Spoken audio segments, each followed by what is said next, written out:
Apple just gave its iPhone 14 models a new satellite connection.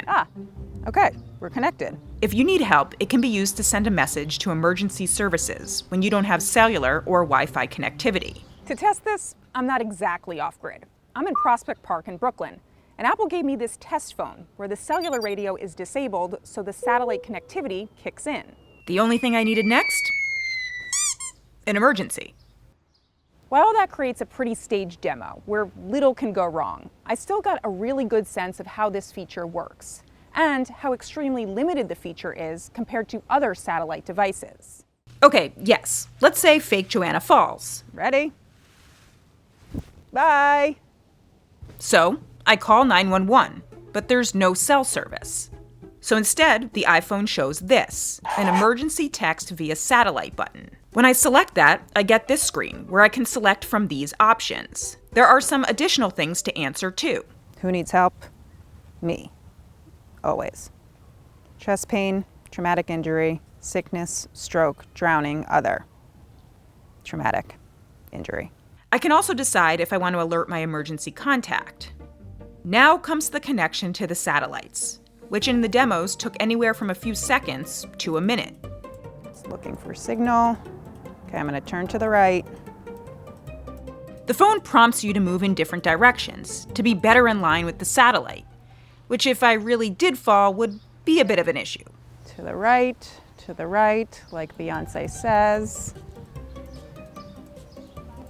As soon as it connects, a message with the information you just filled out begins to be sent via satellite.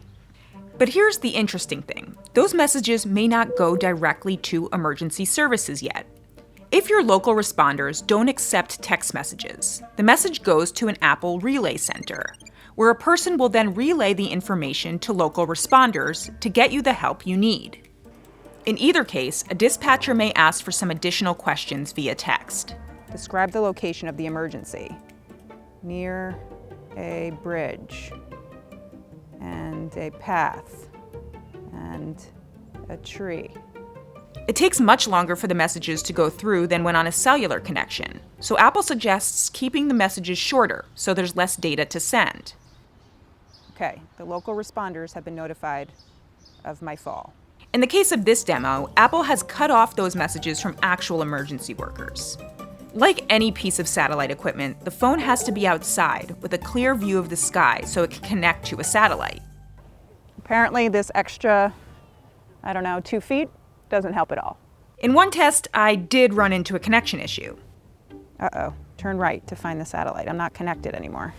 It's also more limited than a dedicated satellite device, like the $400 Garmin InReach Mini 2 and the $250 Spot X. Those devices let you contact emergency services, but also message friends or family. I miss typing on these so much. With the iPhone feature, your emergency contact will be able to see your conversation with the emergency dispatcher, but they can't respond.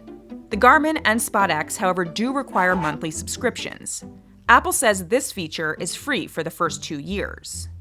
My guess is that Apple's keeping this feature free for now because, well, who would pay for it? Maybe I would, if I was frequently in places without reliable cellular service. But even then, I may opt for one of these devices that actually lets me text family or friends. I wouldn't be surprised to see Apple build its satellite features up over time, and perhaps make some available for a fee. For now, like the car crash detection feature, this is a cool peace of mind perk for iPhone 14 owners. I just wouldn't fall for it. Smile. You really took a fall for the team.